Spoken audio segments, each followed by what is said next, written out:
Joining us now on the Deseret First Credit Union hotline is the newest member of the Carolina Panthers, Micah Simon. Micah, welcome back to the show. Congratulations on just a wild week for you. Appreciate it, man. It's been away from the show far too long, so glad to be back. Yeah, it's great to have you back. We were waiting for a 4.340, frankly, and you did it, so here we are. Yeah, appreciate it. How would you explain the last week of your life? Because at this time last week, you were not a member of the Panthers. You had not run your 40-yard dash, and then all these things happened. So what's the last week been like for you?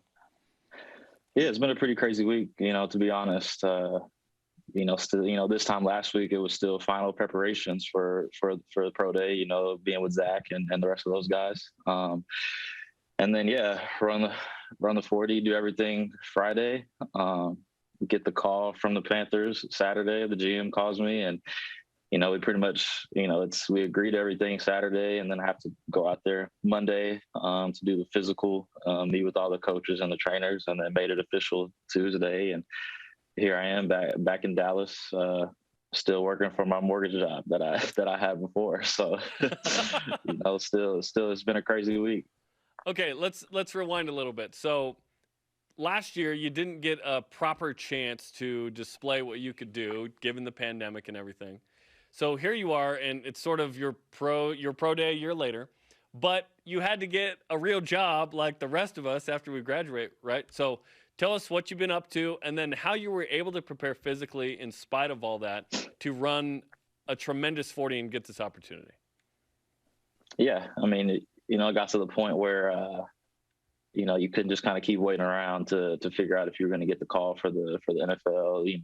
Last season, I had a few workouts, virtual workouts with some teams, but nothing ever took off. So, yeah, I was able to get a job for First Colony. Everybody knows First Colony in Utah. So been working with those guys since June. And, would just work out in the mornings. When I was still living in Utah, I was working out in the mornings with Dave Stroshine at Stroformance, and then was going to work after that. So did that for a little while. And then once we've kind of figured nothing would happen, maybe at the tail end of the season, then I started to tail back from the workouts, just kind of stayed in shape. Then there was a point where, I was in the air where it was just like, okay, well, do I even keep doing this? Do I keep trying this? Or do I move on? There's an opportunity, for me to go to Snow College and start coaching there, or trying to be a GA with Kalani and the staff at BYU. But, I decided after talking to my agent and parents, decided to, why not give it another chance? Because last year was so crazy with everything. So ended up moving back to Dallas, living at home, and was able to keep my job. They just let me do it from home. So kind of same type of deal, was doing the pro day combine training in the mornings and then was working the rest of the day. And yeah. Micah Simon, Carolina Panthers receiver with us on BYU Sports Nation. Micah, I know that you obviously trained as a receiver and you displayed that with Zach Wilson in your different pass routes and whatnot last Friday, but what options or what positions are you open to playing for Carolina, and have they opened the door to other things potentially? I mean, for sure, any and all special teams was going to be a big part of what I'll do, what they brought me in for, kickoff, punt return, things like that. But then, we haven't talked any other specifics about any other positions, but yeah, they know I can play outside and inside receiver. And just looking forward to showing my talents there. So did you know you'd run a 4.3 because you talked about how, hey, there was a point where we were like, should I keep doing this? Is it going to be worth it? It was worth it. You answered that question. What was it like when you trained? Did you feel like, yes, I can run a time that's going to get me on the radar? Yeah. I felt that I could, knowing what I did last year with my training and everything. I went back to the same trainer. I trusted him. So he put the same kind of plan together to get me ready again. So when I was training, I never touched 4.3 while I was training, but I had a lot of like 4.4, 4.40, 4.41. I had a 4.41 at 43 yards one time. So I kind of knew, like, all right, if you take away 3 yards, I should go 4.3. But yeah, it was a fun experience to do it again and to train. And I was confident with the training that I put in and just trusted that. Isn't it weird how much those, that 40 matters? Like, you put so much effort into that number and boom, you're going to get a shot off of that. It almost feels wild. Yeah. How literally quickly 4 seconds of your life changed your life.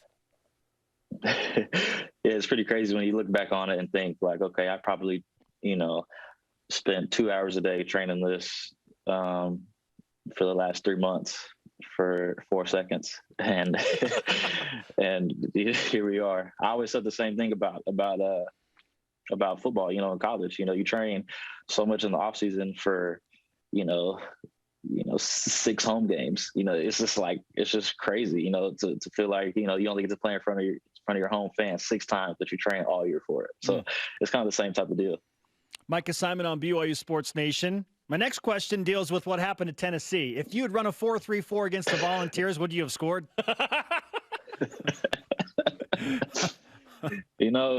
I probably would have. It's one of those deals where you look back at the video and you're just like, man, like maybe it doesn't look so 4-3, but you got to think of all the factors. Second game of the year, the very end of the game, that drive, I already had ran 3 go routes in a row. So that was the 4th one, Okay. So, so I was probably, 4-4-2, 4-4-4. All right. We put it number 18 in the top 100 plays in BYU football history. I think if you score, it cracks maybe top 12, 10, right? Were you okay with 18 breaking into the top 20? Yeah, for sure. I mean, there's, the history of BYU football. There's tons of amazing plays, amazing game-winning plays, game-changing plays. So yeah, being in the top 20, man, I'll take that because, I've played with guys, just in my 4 to 5 years who made some ridiculous plays. So you take it back 10, 20, 30 years. Obviously, there's going to be tons more. I hope you let your former coach Margin Hooks know that he wasn't in the top 20 as well. I don't know that he made it. Did we have a play in the top 100th margin? He had it like an 80-yard touchdown against Utah in, I think, 99 that didn't quite make it. Okay. So, all right. Hey, how about that? You got that. Okay, so you mentioned you run the 40 on Friday. You get the call Saturday. Was there interest from multiple teams, or were the Panthers the most impressed team with you? At the time, the Panthers were the only one that we heard from. At the time, I heard rumblings. I heard rumblings, afterwards that there was could have potentially been some other teams in play. But I mean, yeah, when we got the call from the Panthers, we felt like that was a great spot for me to end up. The new, younger GM, younger coach Rule's great. From Baylor, he's in his 2nd year. So there's a lot of potential for the upside there. The receiver room, they lost a couple guys in the offseason. So, yeah, there's a chance for me to make a splash and make the roster. And some demons to exercise in that part of North Carolina, right, from East Carolina, 2017? Yeah, I don't know what you're talking about. Yeah, you can go there and exercise those demons. What's life like now? Because you went there, you checked a few boxes for them and whatnot, physical and whatnot. So when do you return, or will you work out from home for a bit? Yeah, I mean, the plan right now, I'll probably be in Dallas for the next few weeks. Off-season program starts April 19th. So kind of still waiting to hear if that's virtual or in person. But I think either way, I'll end up there around that time. Micah, our sincere congratulations again. We were notably stoked when we won the time and then saw what that transitioned into. Could not be more happy for a guy that is holding down a mortgage job and just trying to make it in the NFL, man. Should we have a race with you and Chris Wilcox, 4.31 and 4.34? Yeah, we really should, because I don't know if you guys noticed, but the free agents, the scouts only gave us one run for the 40. and the rest of the guys got 2. That's why I didn't run another one. Okay. Right. So okay. I feel like, Chris ran fast for the first one, 4.37, and then the second one, 4.31. So I don't know. I went 4.31 on the first one. Maybe it was a 4.30 on the second one. You don't know. 4.29. Give the man another opportunity. Yeah, who knows? Yeah. Hey, that's a great point. Maybe, That's a great point.